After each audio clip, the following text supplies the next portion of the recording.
स्वागत है आपका हमारे चैनल गुरुजी स्मार्ट क्लासेस में एक बार फिर से। तो बिना समय गवाए हुए हम लोग पावर शेयरिंग के दूसरे पार्ट को समझेंगे। क्लास 10th का पावर शेयरिंग का यह दूसरा वीडियो है। आप एक एक मिनट को बहुत ही सावधानी से देखें ताकि आपको कोई भी चीज़ मिस ना करे, क्योंकि यहाँ पे आपको जो भी कुछ समझाया जा रहा है we are going between the lines. हम लोग जहाँ जहाँ से संभव है वहाँ से चीज़ों को निकाल कर आपके सामने प्रस्तुत कर रहे हैं। तो चलिए, हमने देखा था इंट्रोडक्शन को और ये देखा था कि बेसिक कॉन्सेप्ट क्या होता है। अब हम आगे देखेंगे बेल्जियम का केस। तो चलिए मैं आपको पहले ही बता दूं कि बेल्जियम के केस को हम क्यों पढ़ रहे हैं। तो देखिए, बेल्जियम को केस के पढ़ने का पीछे का मकसद ये है हम लोगों का कि हमें ये समझना कि किस तरीके से अकोमोडेशन जो है बेल्जियम में आया। बेल्जियम एक बहुत ही छोटा सा देश है, तो चलिए हम लोग शुरू करते हैं।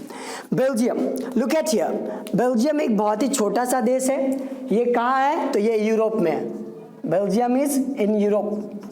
चलिए, पहली बात। दूसरी बात, पॉपुलेशन इसकी कितनी है? 1 करोड़ से अधिक, मोर देन 1 करोड़।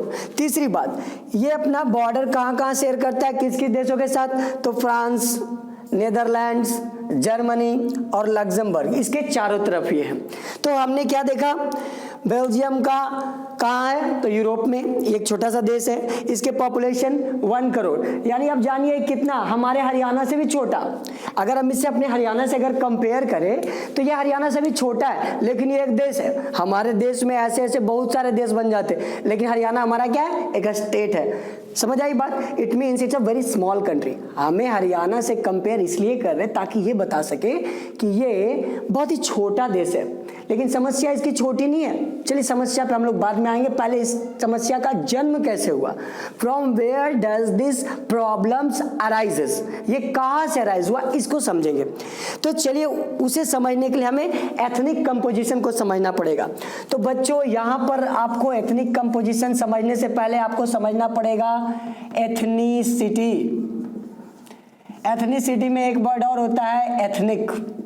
तो चलिए, दोनों वर्ड को एथनिक कहते हैं जातीय, जातीय को, यानी इसके सामने हम संजातीय लगा सकते हैं, मतलब कि एक ही जातिगत के समूह, संजातीय।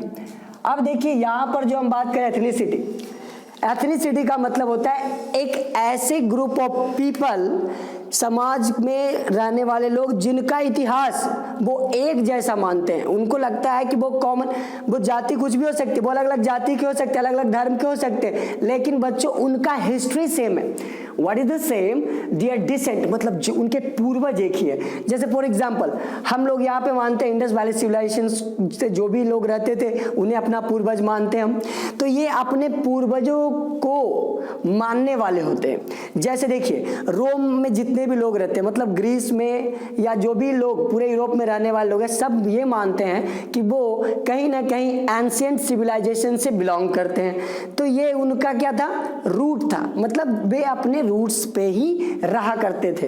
तो देखिए, एथनिसिटी एक तरह से लड़ाई का बन जाता था, रीजन बन जाता था अक्सर। ये जो अलग अलग होती थी, जैसे तो हम समझ लेते हैं इसको कि क्यों ऐसा उत्पन्न होता था, किसकी जाति अधिक संख्या में थी, किसकी जाति की संख्या कम थी। चलिए समझते हैं। तो देखिए, ये क्षेत्र है फ्लेमिश रीजन। ये कहाँ का क्षेत्र है? ये बेल्जियम का क्षेत्र है। बेल्जियम का एक क्षेत्र है जहां पर डचों की संख्या कितनी है? वो 59% है। कहें तो ये क्या हो गया? 59% का मतलब क्या हुआ बच्चों? ये मेजोरिटी हुआ। क्या हुआ ये? इट्स अ मेजोरिटी, यानी ये बहुत संख्यक हुआ। ठीक है। राष्ट्र में पूरे देश भर की बात की जाए तो डच लोग रहते थे फ्लेमिश रीजन में, और वो क्या थे? वो बहुत संख्यक थे। ठीक है। अब देखिए आगे, ये दूसरा जो देख रहे हैं हम लोग, बेलोनिया रीजन। बेलोनिया रीजन में कौन रहते थे? फ्रेंच लोग रहते थे। समझ आई बात? और ये जो फ्रेंच रीजन के लोग जो थे एथनिक सिटी के, इनकी संख्या थी 40%, यानी कि ये क्या थे बच्चों? ये माइनॉरिटी थे। पूरे देश में ये माइनॉरिटी थे। अब आगे देखिए, ये जर्मन लोग भी रहते थे कुछ कुछ, ये 1% थे, मतलब बहुत ही थोड़ी सी आबादी इनकी थी। ये रहते थे ईस्ट क्षेत्र में रहते थे, मतलब बेल्जियम के पूर्वी हिस्सों में ये रहते थे। समझ आई बात? तो ये आपका हुआ, ये डायरेक्टली सवाल पूछा जाता है बच्चों, what is the ethnic composition of Belgium, what is the ethnic composition of Brussels. ये सारे डायरेक्ट क्वेश्चंस पूछे जाते हैं। आपसे ये भी पूछा जाता है कि give about information about Belgium, Belgium को कैसे हम लोग कंपेयर कर सकते हैं, किससे कंपेयर कर सकते हैं, 1 मार्क्स का भी क्वेश्चन वहां पे पूछा जाता है। तो चलिए यहाँ पे हमने अपने एथनिक कंपोजिशन को क्लियर किया, जहाँ पे हमने देखा रीजन देखा, वहाँ पे रहने वाले लोगों के एथनिसिटी को चेक किया, फिर हमने वो देखा कि वो मेजॉरिटी है या फिर माइनॉरिटी है। तो यहाँ से हमें ये पता चला कि पूरे देश भर में डच लोग क्या थे, मेजॉरिटी थे, और पूरे देश में फ्रेंच क्या थे, माइनॉरिटी थे। लेकिन देखो बच्चों, ये जो केस है special case, look at here, special मैं इसे इसलिए कह रहा हूं क्योंकि यही सारे प्रॉब्लम का जड़ था। This is the root of all problem. I am telling you this, I am telling you very clearly, it's very important for you to understand. यहाँ तक कोई समस्या नहीं थी, यहाँ तक जो है समस्या उत्पन्न हुई ही नहीं। फ्लैमिश रीजन में क्या था, डच लोगों की आबादी ज़्यादा थी, डच लोग यहाँ पे ठीक ठाक से रह रहे थे। बलोनिया में क्या था, 40% जो थे फ्रेंच लोग थे। लेकिन समस्या उत्पन्न हुआ ब्रुसेल्स में। What is Brussels? चलिए यहाँ पर भी 1 नंबर का प्रश्न, what is the capital city of Belgium, या कह सकते हैं name the capital city of Belgium. तो बेल्जियम का कैपिटल सिटी क्या है, ब्रुसेल्स। अब अभी बोलिएगा, ब्रुसेल्स क्या है, बेल्जियम का capital city. Now we are moving towards the ethnicity and percentage of people. ये हम जो देख रहे हैं ये ब्रुसेल्स का एथनिक कंपोजिशन है, यानी संजातीय बंटवारा। समझ आ रही बात? तो देखिए फ्रेंच लोगों की आबादी कितनी थी बच्चों, यहाँ पे 80%, 80%, 80% लोग क्या थे, फ्रेंच थे। तो ये क्या हो गए, यहाँ पे ये हो गए मेजॉरिटी। और देखो ये डच लोग जो है अभी यहाँ पे पूरे देश में क्या थे, मेजॉरिटी थे, लेकिन यहाँ पर क्या हो गए बेचारे, माइनॉरिटी। तो चलिए मैं आपको अब बताता हूँ ये प्रॉब्लम कैसे शुरू हुआ। तो ब्रुसेल्स कैपिटल सिटी था, यहाँ पर कानून को बनाने का कार्य होता था। कानून बनाने का काम कहाँ होता था, ब्रुसेल्स में। पॉइंटेड डाउन, लिखिए इसे कहीं पे कि Brussels is the capital city and all the laws were compiled here. सारे के सारे नियम यहाँ बनाए जाते थे, और इस नियम को बनाने वाले ज्यादातर लोग कौन थे, फ्रेंच थे। तो फ्रेंच लोग डच को क्या करते थे, नजरअंदाज करते थे। इनके आर्थिक विकास, इनके इकोनॉमिक डेवलपमेंट, इनके एजुकेशन और जो अदर फील्ड, अदर सेक्टर जिनमें फ्रेंच लोग ऊपर जा रहे थे, वहीं डच वालों को नजरअंदाज किया जा रहा था। तो डच जो लोग थे वहाँ के, वो बहुत गुस्सा हो रहे थे, क्योंकि आर्थिक विकास उनको भी चाहिए था, एजुकेशन उनके बच्चों को भी चाहिए था, वो भी क्वालिटी डिमांड कर रहे थे। तो ये कारण था बच्चों प्रॉब्लम के अराइज होने का। तो where is the root, here is the root. Have you got it? तो चलिए कारण देख रहे थे हम लोग कि क्या कारण था उनकी असंतुष्टि का। डच लोग जो थे ब्रुसेल्स में रहने वाले और पूरे के पूरे बेल्जियम में रहने वाले, उनको क्या क्या समस्या उत्पन्न हुई, 2 पॉइंट्स में। डच लोगों को उनको शिक्षा से दूर रखा गया था, और आर्थिक जो विकास था उस मुद्दे से इन्हें काफ़ी दूर रखा गया था। मतलब कि बहुत बाद में हुआ, 1950s और 1960s के समय में ये जो तनाव की जो स्थिति थी 2 जातियों के बीच में, फ्रेंच और डचों के बीच में 1950 से 60s चला।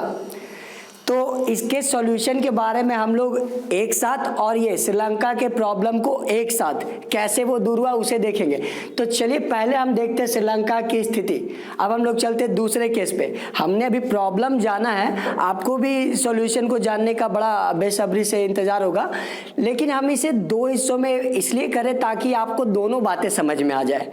समझ आई बात? तो चलिए हम देखते हैं अब श्रीलंका का case. What is the case of Sri Lanka? तो चलिए पहले श्रीलंका के बारे में कुछ बातें जान लें। श्रीलंका एक आइलैंड कंट्री है, यह एक द्वीप समूह है। दूसरी बात, यहाँ की आबादी तकरीबन 2 करोड़ के आसपास है, यानी कि आप कह सकते हैं सेम एज हरियाणा के जैसा ही, सेम टू सेम। समझ आई बात? यहाँ की जो आबादी वो डाइवर्स है। डाइवर्स कहने का मतलब भिन्न भिन्न है। एक तरह के लोग यहाँ पर नहीं रहते, अलग अलग लोग रहते हैं। तो चलिए उन्हीं को तो हम लोग एथनिसिटी कहते हैं। तो चलिए देखते हैं एथनिसिटी क्या है श्रीलंका की। तो श्रीलंका की एथनिसिटी और कितने प्रतिशत लोग उस भाषा को बोलते हैं। तो मैंने आपको बताया था वो एथनिसिटी क्या हो सकता है, भाषा हो सकता है, कॉमन कल्चर हो सकता है ना। तो देखिए सिन्हाला एक भाषा है जो कि श्रीलंका में बोली जाती है। और सिन्हाला जो बोलते थे उनकी आबादी कितनी थी, 74%। और मोस्ट ऑफ द लोग ये क्या होते थे, बुद्धिस्ट होते थे। समझ आई बात। ये कौन सिन्हाला स्पीकर जो होते थे, इनकी आबादी पूरे देश में कितनी थी, 74%। और ये बुद्धिस्ट थी इनकी जाति। अब देखिए दूसरे हो गए आपके तमिल बोलने वाले, ये 18% हो गए। बच्चों देखिए मैंने आपका स्टडी को आसान बनाने के लिए मैंने इस 18% जो तमिल्स है इनको यहाँ पर लिया है। लेकिन इससे पहले मैं आपको एक छोटी सी जातीय संरचना और थी, इसके विषय में मैं बात करूं। क्रिश्चियन थे वो लोग, है ना, यानी कि सिन्हाला स्पीकर्स भी थे, तमिल स्पीकर भी थे और क्रिश्चियन थे। जो क्या करते थे, क्रिश्चियन हमने यहाँ पे भाषा इसलिए नहीं लिखा बच्चों क्योंकि सिन्हाला भी ये क्रिश्चियंस बोलते थे और ये तमिल्स भी बोलते थे। समझ आई बात। ये जो क्रिश्चियंस थे ये सिन्हाला भाषा और तमिल्स दोनों बोलते थे, इसीलिए हमें यहाँ पे समस्या हुई, इसीलिए मैंने क्रिश्चियन वर्ड को लिखा। और ये दोनों भाषा बोलते थे, इनकी आबादी 7% थी पूरे देश भर में। अब हम तमिल स्पीकर को यहां से क्या करते हैं बच्चों, इसे यहां से निकाल लेते हैं और इसे आपके लिए आगे यहां लुक एट हियर, मैंने यहां इसे ले आया। तमिल स्पीकर टोटल कितने थे, 18%। अब इस 18% में तमिल नेटिव्स किसको कहते हैं, नेटिव बोलते हैं वहां रहने वाले लोगों को जिनके दादे परदादे शुरू से ही वही थे। नेटिव्स माने जो वहां के प्रॉपर लोग होते ना, उनको नेटिव कहते हैं। ठीक है, तो तमिल नेटिव्स कितने थे बच्चों, 13%। और बाकी कितने बचे, 5% जो बचे वो श्रीलंकन तमिल्स थे। समझ आई बात। तमिल नेटिव्स का मतलब हो गया जो इंडिया से गए थे, तमिल क्षेत्र से गए थे, तो बच्चों उनको इंडियन तमिल्स भी बोलते थे, श्रीलंकन तमिल्स और इंडियन तमिल्स। तो इंडियन तमिल्स क्यों उनको कहते थे, क्योंकि इनके जो फोर फादर्स माने दादा परदादे जो थे वो गए थे प्लांटेशन वर्क के लिए। प्लांटेशन का देखिए वहां पर कॉफी उगाई जाती थी श्रीलंका में, अंग्रेजों के द्वारा चाय उगाई जाती थी। तो इसके वजह से क्या होता था, हमारे इंडिया से कई वर्कर्स को जबरन ले जाते थे, वहां पे काम कराया जाता था उनसे।